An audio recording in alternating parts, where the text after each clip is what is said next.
आज हम लोग क्वाड्रेटिक इक्वेशन का सबसे पहले हम लोग देखेंगे क्वाड्रेटिक इक्वेशन में कि हम लोगों को क्या क्या पढ़ना है। सबसे पहले हम लोग सारा फार्मूला देखेंगे क्वाड्रेटिक इक्वेशन से रिलेटेड। उसके बाद फिर हम लोग देखेंगे इसमें से क्वेश्चन किस तरह से पूछा जाता है एग्जाम वगैरह में, उसको हम लोग देखने का काम करेंगे। तो सबसे पहले तो हम लोग ये जान लेते हैं कि क्वाड्रेटिक इक्वेशन होता क्या है। क्वाड्रेटिक यहाँ पे यदि हम बात करते हैं, ये जो वर्ड क्वाड्रेटिक लिखा हुआ है इसका मतलब यदि हम बात करते हैं तो इसका मतलब बेसिकली है कि जो इक्वेशन दिया गया है, मतलब जिसका हम लोग बात करेंगे पॉलिनोमियल, उसका डिग्री 2 होगा। कितना डिग्री होगा? 2। इक्वेशन कहने का मतलब है कि हम किसी से इसको इक्वेट कर रहे हैं, किसी से क्या कर रहे हैं? इक्वेट कर रहे हैं। तो क्वाड्रेटिक इक्वेशन का एक जनरल फॉर्म यदि हम लोग लिखेंगे तो हम लोग को मिलेगा ax² plus bx plus c is equal to 0। क्या मिलेगा हम लोग को? ax² plus bx plus c is equal to 0 मिलेगा हम लोग को। तो यहाँ पे क्या है कि सबसे पहला x का जो पावर है, मैक्सिमम पावर है वो कितना है? 2। मैक्सिमम पावर कितना है? 2 है। उसके बाद x का जो पावर है वो कितना है? 1 है। उसके बाद यहाँ पे x का कोई पावर नहीं है, मतलब x का पावर 0 है। यहाँ पे जो a b और c लिखा हुआ है वो कोई भी नंबर हो सकता है, लेकिन सिर्फ ध्यान ये देना है कि a कभी भी 0 नहीं हो सकता है। a कभी भी 0 नहीं हो सकता है। a 0 क्यों नहीं हो सकता है कभी भी? कि यदि a यदि 0 हो गया तो 0 × x² मतलब ये टर्म खत्म हो जाएगा हम लोग का और बच जाएगा bx प्लस c, और bx प्लस c मतलब x का पावर हो जाएगा 1, मतलब ये लीनियर बन जाएगा। हम लोग को चाहिए था क्वाड्रेटिक इक्वेशन है, मतलब कितना से इक्वेट किया गया? 0 से इक्वेट किया गया। ठीक है, तो ax² plus bx plus c equal to 0 हो गया हम लोग का। ये हो गया हम लोग का क्वाड्रेटिक इक्वेशन जनरल फॉर्म में। यहाँ पे ध्यान ये रखना है कि जो a है, b है और c है वो किसी भी नंबर से बिलोंग कर सकता है, मतलब हम उसको बोल सकते हैं कि a b c real number होगा। रियल नंबर हम लोग किसको बोलते हैं यदि हम बात करें तो रियल नंबर हम लोग का होता है माइनस इंफिनिटी से इंफिनिटी तक जितना भी नंबर है। हम लोग का चैप्टर 1 इसी पे है। रियल नंबर मतलब रैशनल नंबर और इरेशनल नंबर को जो जोड़ के आता है, मतलब रैशनल नंबर को भी हम काउंट करेंगे और इरेशनल नंबर को तो मेरा बन जाएगा रियल नंबर। a 0 नहीं होना चाहिए, बाकी कोई भी नंबर हो सकता है। ये हो गया हम लोग का जनरल फॉर्म क्वाड्रेटिक इक्वेशन का। अब यदि इसका पावर 2 लिखा हुआ है, इसका पावर 2 लिखा हुआ है तो मतलब x का 2 वैल्यू मिलेगा हम लोग को। यदि पावर 1 रहता तो ये वैल्यू 1 मिलता, मतलब जिसको हम लोग जीरोस बोलते हैं, या फिर यहाँ से हम लोग उसको क्या बोलेंगे? रूट्स बोलेंगे। क्या बोलेंगे? Roots of equation. कौन सा equation? Quadratic equation.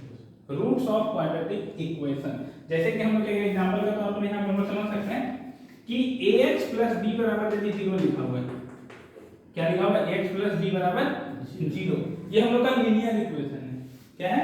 Linear equation है। इसको यदि हम लोग सॉल्व करेंगे तो ये प्लस b लिखा हुआ है बराबर को जाएगा तो क्या होगा? Minus b। ax बराबर माइनस b, x बराबर कितना आ जाएगा? Minus b by a, minus b by a। मतलब x का एक ऐसा वैल्यू जिसको हम यहाँ पे पुट करेंगे इस इक्वेशन में तो इसका वैल्यू कितना हो जाएगा? 0 हो जाएगा। ये किसके लिए है? पावर 1 है, मतलब लीनियर के लिए। लीनियर के लिए हमको x का कितना वैल्यू मिला? 1। लेकिन जब हम क्वाड्रेटिक का बात करेंगे तो हमको कितना वैल्यू मिलेगा? 2 वैल्यू मिलेगा। तो 2 वैल्यू मिलेगा यहाँ पे, तो उसको हम लोग एक को मान ले रहे हैं अल्फा और एक को मान ले रहे हैं बीटा। ये हम लोग क्वाड्रेटिक इक्वेशन किसको बोलते हैं। अब यहाँ से हम लोग आगे बढ़ते हैं और यहाँ पर हम लोग क्या देखते हैं कि यदि हम लोग का क्वाड्रेटिक इक्वेशन है उसमें 2 रूट है हम लोग के पास, एक अल्फा और एक बीटा। x का बेसिकली अल्फा और बीटा क्या है? 2 वैल्यू है। क्या है? x का 2 वैल्यू है। इसको सॉल्व करने पर आ रहा है हम लोगों के पास x बराबर अल्फा और x बराबर बीटा। x बराबर अल्फा और x बराबर बीटा। यहाँ से हम लोग 2 चीज निकालते हैं, एक अल्फा प्लस बीटा जिसको हम लोग क्या बोल सकते हैं? सम ऑफ रूट्स। क्या बोल सकते हैं?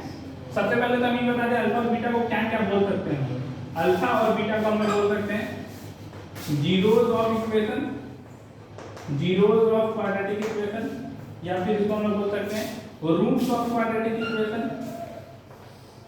रूट्स ऑफ क्वाड्रेटिक इक्वेशन, या फिर इसको हम लोग बोल सकते हैं solution of quadratic equation, solution of quadratic equation. इसको क्वाड्रेटिक इक्वेशन क्यों बोल रहे थे पहले हम बता चुके हैं। अब यहाँ पे एक चीज निकालने बोलता है alpha plus beta, alpha plus beta, जिसको क्या बोलते हैं हम लोग? Sum of roots. और एक होता है हम लोग के पास product of roots. Product of roots, sum of roots कहने का मतलब क्या हुआ, ये जो दो वैल्यू दिया हुआ है रूट में अल्फा और बीटा, इसको जोड़ना है। प्रोडक्ट ऑफ रूट कहने का मतलब क्या है कि दोनों को मल्टीप्लाई करना है, अल्फा इनटू बीटा। अब इसका जो वैल्यू होगा अल्फा प्लस बीटा का वो कितना होता है हमारे पास माइनस बी बाई ए। अब यहाँ पे ये ध्यान देना है कि माइनस बी और ए क्या है। सबसे पहला तो b जो है वो क्या है, x का कोफिशिएंट, क्या है x का कोफिशिएंट। तो यहाँ पे ये चीज ध्यान में रखना है कि b जो होगा वो होगा यहाँ पे coefficient of x divided by a क्या है मेरा, किसके साथ मल्टीप्लाई किया गया है, x स्क्वायर। तो a जो होगा वो क्या हो जाएगा कोफिशिएंट ऑफ x स्क्वायर, ठीक। ये हो गया माइनस बी बाई। ऐसा हम क्यों बोल रहे हैं, क्योंकि मान लो कभी भी इक्वेशन इस तरह से दे दिया cx square plus ax plus b बराबर 0 और इसमें दो रूट आ गया तुम्हारा, एक रूट आ गया x1 और दूसरा रूट आ गया x2। तो तुमसे कोई पूछ दिया कि x1 प्लस x2 क्या होगा, हम लोग को पता है x1 प्लस x2 मतलब sum of roots, sum of roots. तो वो क्या होता है minus of coefficient of x। b by a याद नहीं रखना है, b बाय a रखने से मेरा गलती हो जाएगा। हमको क्या ध्यान में रखना है, माइनस साइन के साथ कोफिशिएंट ऑफ x। तो कोफिशिएंट ऑफ x यदि हम देखें तो यहाँ पे जो कोफिशिएंट ऑफ x है वो क्या है, a है। a के साथ जो x के साथ जो मल्टीप्लाई किया गया वो a है डिवाइडेड बाय x स्क्वायर का coefficient, coefficient of x square. तो x स्क्वायर का कोफिशिएंट कितना है c। तो यहाँ से x1 प्लस x2 कितना हो जाएगा minus a by c। Product of roots आगे होता है जिसको हम लोग बोलते हैं अल्फा इनटू बीटा। इसका जो वैल्यू होता है वो कितना होता है c बाय a। फिर c बाय a की तरह याद नहीं रखना है, हम लोग को इसको किस तरह से ध्यान में रखना है, c यहाँ पे क्या है कांस्टेंट, c क्या है डिवाइडेड बाय a क्या है मेरे पास coefficient of x square, coefficient of x square. अब यहाँ पे देखना इस केस में हम लोग क्या करेंगे, x1 प्लस x2 लिखा हुआ है तो यहाँ पे यदि हमको x1 x2 निकालना होगा तो x1 x2 निकालना होगा तो क्या लिखेंगे हम लोग constant bye coefficient of x square. तो यहाँ पे कांस्टेंट कितना है, यहाँ पे कांस्टेंट कितना है, यहाँ पे कांस्टेंट कितना है b divided by coefficient of x square, coefficient of x square यहाँ पे a था, यहाँ पे कोफिशिएंट ऑफ x स्क्वायर कितना है c। तो इस केस में कितना हो जाएगा b बाय c हो जाएगा। तो इस तरह से हम लोग को ध्यान में रखना है कि सम ऑफ रूट इतना होने वाला है और प्रोडक्ट ऑफ रूट इतना होने वाला है। समझ में आया अल्फा प्लस बीटा क्या होगा, अल्फा इनटू बीटा। इसमें कोई डाउट नहीं था, कोई डाउट नहीं है, जल्दी से लिखो।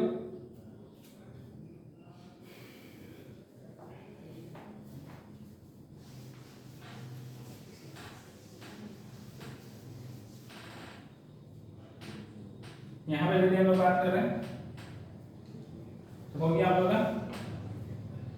अल्फा प्लस बीटा और alpha into beta, sum of root और प्रोडक्ट ऑफ रूट।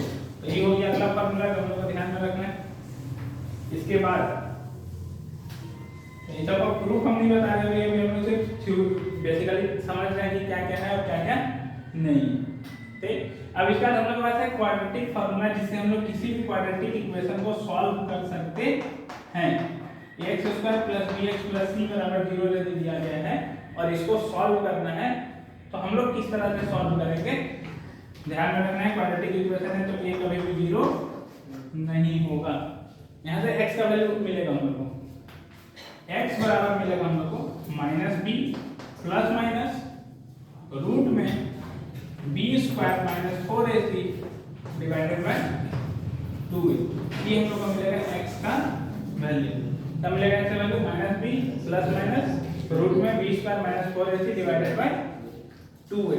इसको हम लोग बोलते हैं quadratic formula, quadratic formula, quadratic formula या फिर इसको हम लोग बोल सकते हैं श्रीधराचार्य फार्मूला। क्या बोल सकते हैं,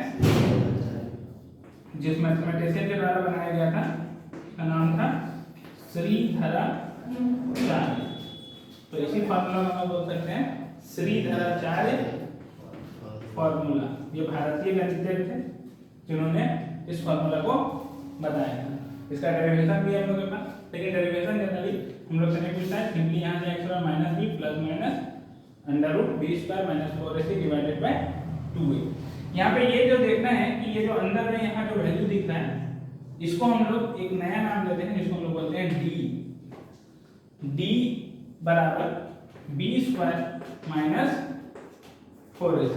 डी का वैल्यू कितना है बी स्क्वायर माइनस 4ac, यहाँ पे इसको हम लोग बोलेंगे। अब ये जो d है उसको क्या बोलते हैं हम लोग, डिस्क्रिमिनेंट। क्या बोलते हैं, डिस्क्रिमिनेंट बोलते हैं। क्या बोल रहे हैं, डिस्क्रिमिनेंट। ठीक है, अब डिस्क्रिमिनेंट मतलब इसी फार्मूला को हम लोग इस तरह से भी लिख सकते हैं कि under root B square minus 4ac की जगह क्या लिख दिए, डी लिख दिए। क्या लिख दिए, डी, मतलब x बराबर minus B plus minus root D divided by 2। ये इस फॉर्म में कन्वर्ट हो गया। यहाँ से हम लोग देख सकते हैं x का दो वैल्यू मिल रहा है, जिसको हम लोग अल्फा और बीटा बोले थे, वही हम लोग के पास कितना वैल्यू मिल गया, दो वैल्यू मिल गया, एक प्लस रूट डी के साथ और एक माइनस रूट डी के साथ। तो यदि क्वाड्रेटिक इक्वेशन देखो, क्वाड्रेटिक इक्वेशन हम लोग सॉल्व कर सकते हैं फैक्टराइजेशन मेथड से, फिर स्क्वायर मेथड से, मतलब कंप्लीटिंग स्क्वायर मेथड से, लेकिन एग्जाम में कभी भी नहीं लिखा हुआ रहता है कि इस मेथड से सॉल्व करना है।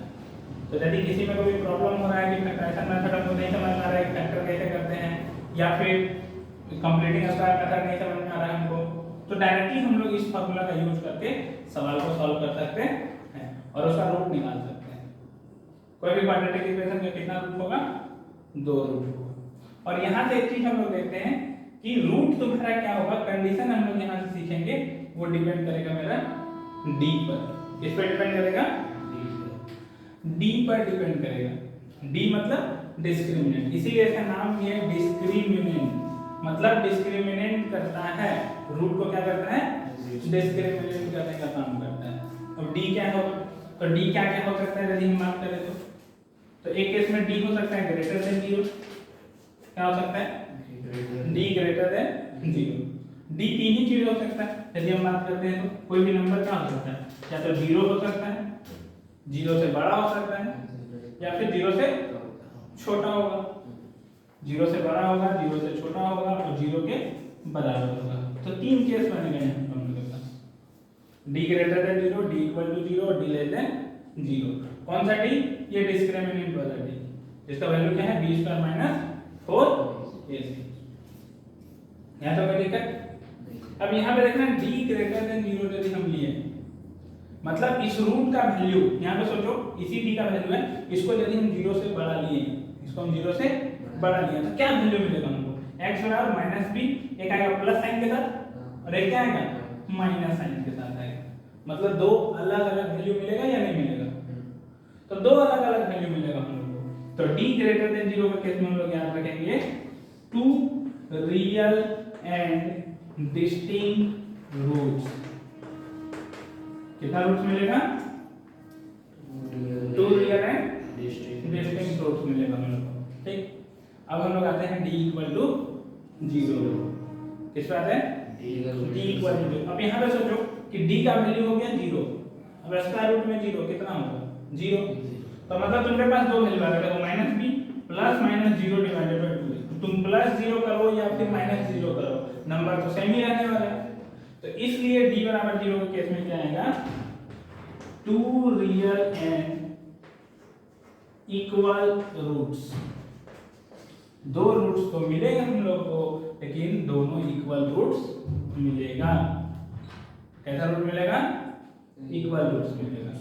ठीक है, डी लेस देन 0 होगा तो क्या होगा, देखते हैं हम लोग। डी लेस देन 0 होगा तो क्या होगा, रूट के अंदर माइनस, रूट के अंदर माइनस, 0 से छोटा, मतलब रूट के अंदर क्या होगा, मान लेते हैं -1 या फिर -2, इस तरह का कुछ नंबर मिलना स्टार्ट हो जाएगा।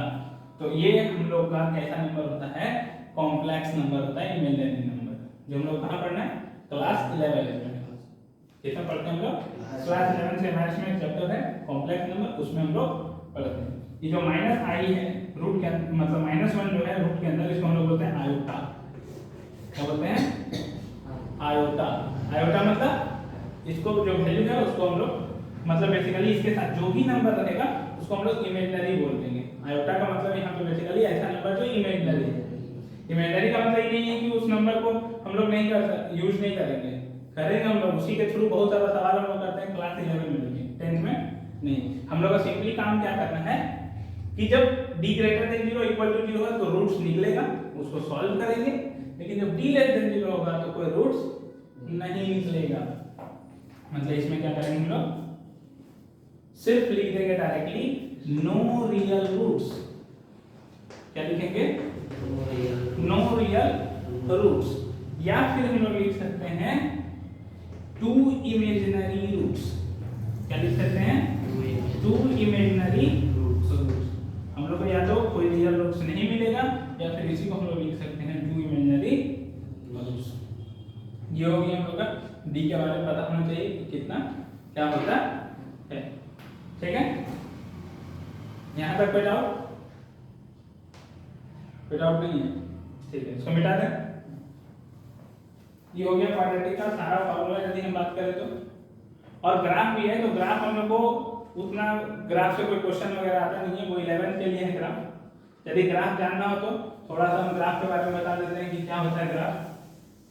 इसका ग्राफ किस किस तरह से मिलेगा। सबसे पहले a ग्रेटर देन 0 होगा। a किसको हम बोल रहे हैं, एक्स स्क्वायर के साथ जो कोएफिशिएंट था, एक्स स्क्वायर के साथ जो मल्टीप्लाई किया गया था। तो जब a ग्रेटर देन 0 होगा तो ग्राफ को हम लोग बोलते हैं अपवर्ड पैराबोला। ऐसा पैराबोला, अपवर्ड पैराबोला।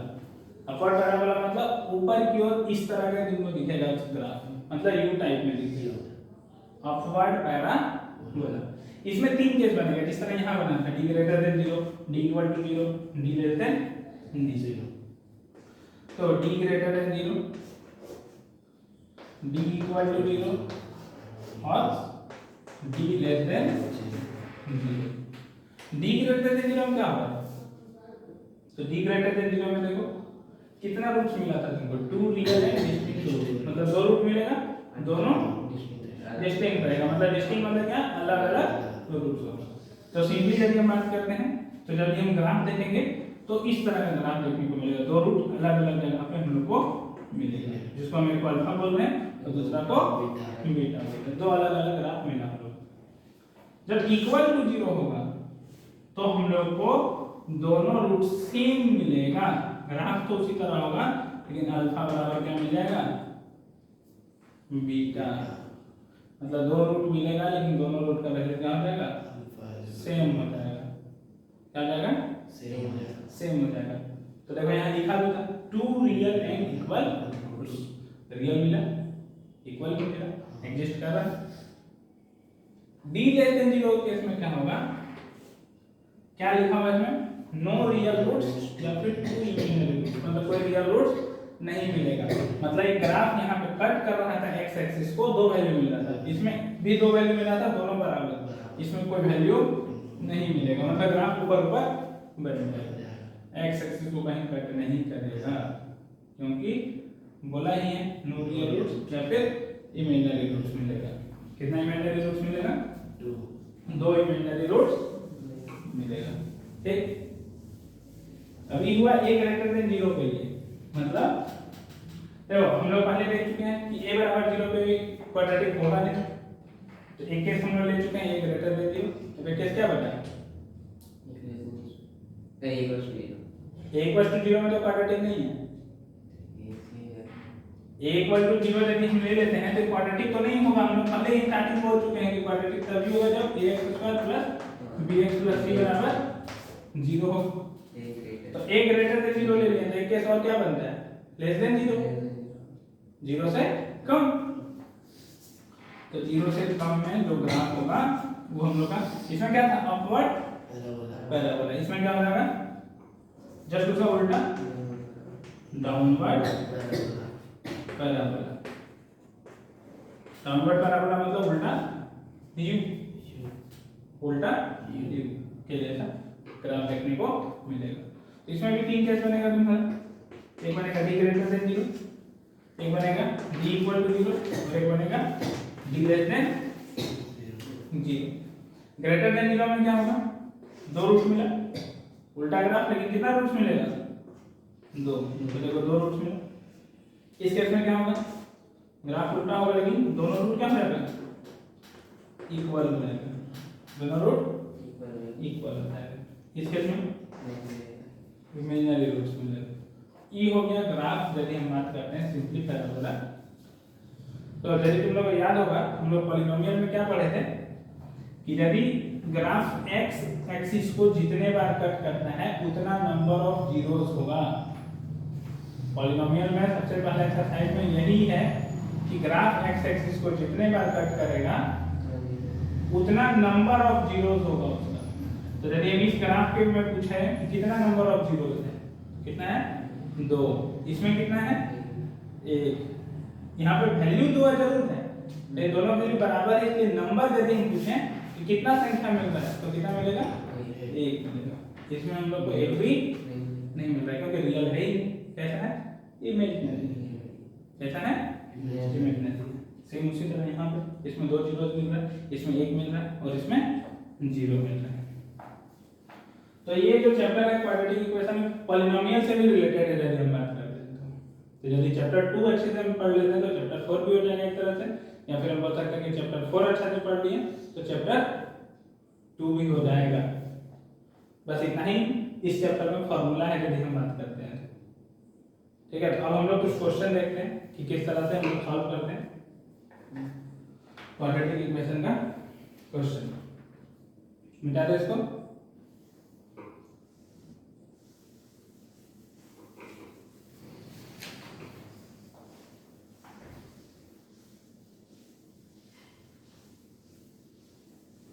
अब देखो इसमें किस तरह क्वेश्चन पूछता है। जैसे हम यदि बात करते हैं सबसे पहले 4.1 एक्सरसाइज का, तो 4.1 एक्सरसाइज में सिंपली हम लोग को पहचानना है कि क्वाड्रेटिक होगा या नहीं होगा।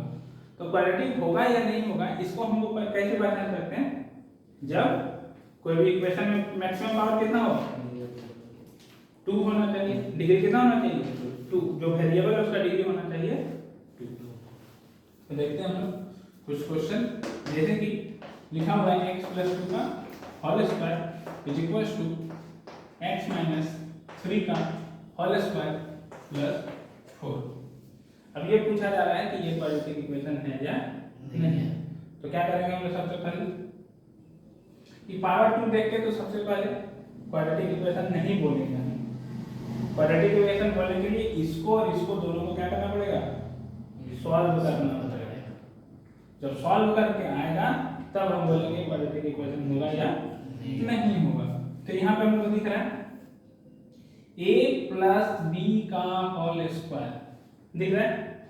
a + b का होल स्क्वायर क्या होता है a² + b² + 2ab। तो यहाँ पे हम लोग a + b का होल स्क्वायर लगाएंगे, a² + b² + 2ab, या फिर a² + 2ab + b² बोलो। इधर क्या दिख रहा है a - b का होल स्क्वायर, क्या होता है उसका a - b का होल स्क्वायर क्या होता है a² + b² - 2ab। अब इसको हम लोग यहाँ पे अप्लाई करेंगे और उसको सॉल्व कर देंगे, खत्म। तो यहाँ पे लगाएंगे तो क्या होगा a² मतलब x का स्क्वायर प्लस b², यहाँ पे b कौन है 2, तो क्या हो जाएगा 2 का स्क्वायर प्लस क्या होगा 2ab। हाँ 4x होगा लेकिन 2ab के थ्रू लिखेंगे हम लोग तो कितना लिख पाएंगे हम लोग 2 × x × 2, क्योंकि फॉर्मूला क्या बोलता है a × b करना है, 2 के साथ a × b। इधर का काम होगी। अब इधर का करें, इधर का कितना आएगा a² मतलब x का स्क्वायर, उसके बाद प्लस b², b यहाँ पे कितना है 3 प्लस 3 का whole square minus 2ab, a कितना है x और b कितना है 3, -3 नहीं सिर्फ 3, माइनस हम यहाँ लगा चुके हैं। यदि यहाँ प्लस लगा देते तो यहाँ -3 लिखे जाते, लेकिन वहां पे हम लगा चुके हैं। अब अच्छा कितना है लास्ट में, इसका फार्मूला लगा दिया, इसका फार्मूला लगा दिया, बैक कितना बच गया +4। अब देखो यहाँ पे ये x² प्लस में ये x² प्लस में एक बराबर किधर है, बराबर तो उधर है, कैंसिल, खत्म खत्म हो जाएगा कि नहीं होगा। अब क्या क्या बच रहा है देखो दोनों प्लस 4 हम भी कैंसिल हो जाएगा।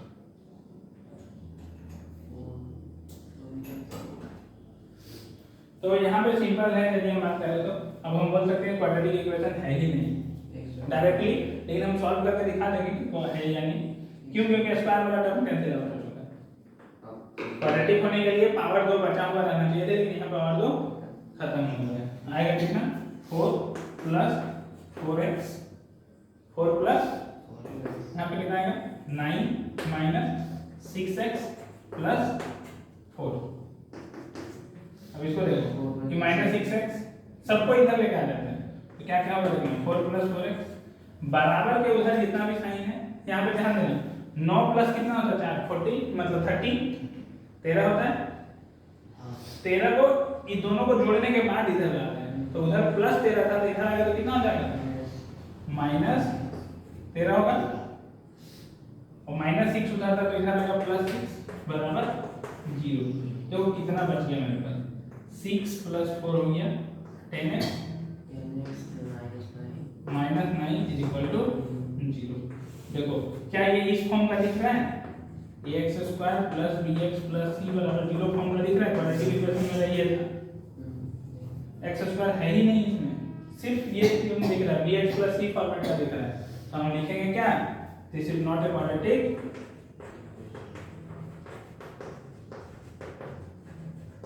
क्वाड्रेटिक इक्वेशन नहीं है। क्यों नहीं है? क्योंकि this is not a form of ax square plus bx plus c equal to 0। समझ में आ गया? यदि समझ में आ गया तो क्वेश्चन हम लिख रहे हैं, उसको बनो। तो बताओ क्वाड्रेटिक इक्वेशन होगा या नहीं होगा?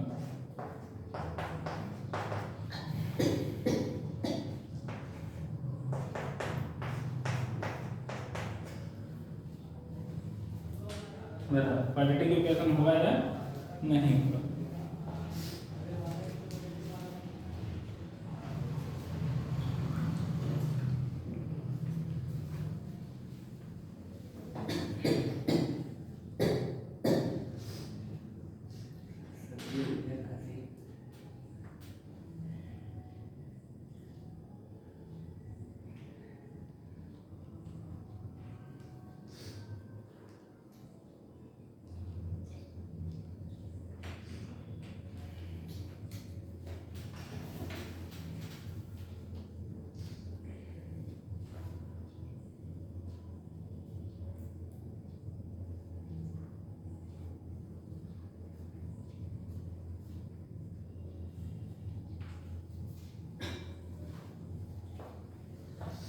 क्या क्वाड्रेटिक इक्वेशन होगा? बन रहा है?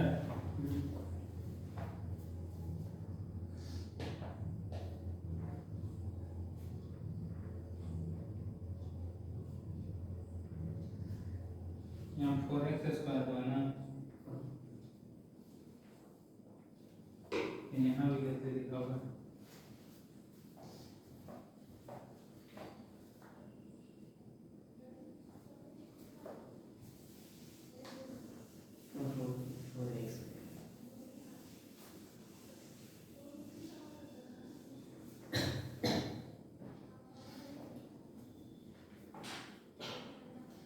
देखो अब यहाँ पे यदि हम बात करते हैं तो पहले a माइनस बी का होल स्क्वायर दिख रहा है हम लोग को। पहले हम लोग क्या करेंगे? a माइनस बी का होल स्क्वायर लगाएंगे। तो a माइनस बी का होल स्क्वायर यदि हम लगाते हैं तो a का स्क्वायर प्लस b का स्क्वायर माइनस 2ab मतलब x स्क्वायर। अभी पिछला सवाल में यही चीज लिखा हुआ उसका यूज कर दिया। a square plus b square minus 2ab plus 4। इधर यहाँ पे समझना पड़ेगा कि a जो है वो 2x है और b जो है वो कितना है? 1। तो a बीच में प्लस है, उधर b है, तो a प्लस b का होल स्क्वायर लगाएंगे तो पहले आएगा a स्क्वायर फिर b स्क्वायर फिर 2ab आएगा। मतलब पहले हम लोग क्या लिखेंगे? 2x का होल स्क्वायर प्लस 1 का होल स्क्वायर प्लस 2ab मतलब 2x इंटू 1 माइनस 4। अब इसको यदि हम सॉल्व करेंगे तो यहाँ पे कितना आएगा? x स्क्वायर उसके बाद कितना आएगा प्लस 3 का स्क्वायर कितना हो जाएगा 9 माइनस यहाँ पे कितना हो जाएगा 6x प्लस 4 इधर कितना हो जाएगा 4x स्क्वायर देखो 2x into 2x तो 2 का स्क्वायर हो गया 4 और x का स्क्वायर हो गया x स्क्वायर प्लस 1 का square 1 plus 2 into a into b तो 2 into 2x हो गया 4x और into 1 तो वही होगा हम बचा कितना बाद में -4 अब सबको इधर लेके आओ तो सबको इधर लेके आए तो कितना बचेगा देखना पहले इसको सॉल्व कर लेते हैं देखो ये दोनों ऐड हो जाएगा x² - 6x + 13 सेम उसी तरह इसको हम जोड़ लेते हैं 4x² यहाँ पे है प्लस 4x है और प्लस 1 माइनस 4 मिलके कितना बन जाएगा -3 कितना रहेगा -3 अब सबको इधर लेके आओ x² था -6x था प्लस 13 ये तो इधर था तो कोई साइन चेंज नहीं होगा 4x² है इधर आएगा तो कितना हो जाएगा -4x² ये प्लस 4x इधर आएगा तो कितना होगा प्लस 4x इधर आएगा तो कितना होगा माइनस हो जाएगा -4x -3 है इधर आएगा तो कितना हो जाएगा +3 हो जाएगा उधर कितना बचा कुछ नहीं अब इसको देख x² और -4x² -3x² -6x -4x कितना हो जाएगा -6x -4x कितना होगा -10x उसका बच गया यहाँ पे +13 +3 कितना हो जाएगा सिंपल 16 बराबर जी अभी दिख रहा होगा ax² + bx + c का फॉर्म का है तुम एक चीज और कर सकता है कि माइनस नहीं देख रहा है माइनस तुम हटाना चाहता हो तो माइनस हटा के भी लिख सकता है लेकिन तुमसे सिंपली पूछा है क्वाड्रेटिक इक्वेशन है या नहीं तो तुम सिंपली बोल सकते हो क्वाड्रेटिक इक्वेशन है तो माइनस कॉमन ले लेंगे कितना मिलेगा 3x² + 10x -16 = 0 माइनस कॉमन लेंगे तो प्लस हो जाएगा ये प्लस हो जाएगा प्लस था तो ही माइनस हो जाएगा बाद में माइनस उधर चला जाएगा तो यही इक्वेशन हो जाएगा तो जरूरी नहीं है ये करना ऊपर में भी लिख सकते हैं हम लोग कि क्वाड्रेटिक इक्वेशन है लिख देंगे this is of the form of ax² + bx + c = 0 इसलिए क्वाड्रेटिक इक्वेशन है समझ में आया तो पूरा 4.1 में इसी तरह का क्वेश्चन है उसमें तुमको a + b का होल क्यूब लग जाएगा a - b का होल क्यूब लग जाएगा तो तुमको क्लास 8 9 में जो क्यूब का फार्मूला पढ़ा वो ध्यान में रखना पहले सब लगाने चाहिए 4.1 में और बेसिकली जैसे हम आते हैं एनसीईआरटी में और कुछ नहीं है फिर 4.2 में फैक्टराइजेशन से कुछ है फिर कंप्लीटिंग स्क्वायर मेथड से तो हम लोग डायरेक्ट क्वाड्रेटिक फार्मूला से सॉल्व कर सकते हैं कैसे सॉल्व कर सकते हैं क्वाड्रेटिक फार्मूला से इसमें कुछ कोई डाउट है तो पूछ लो इसका फिर हम लोग अगला क्लास में पढ़ेंगे ठीक है कोई डाउट है चलो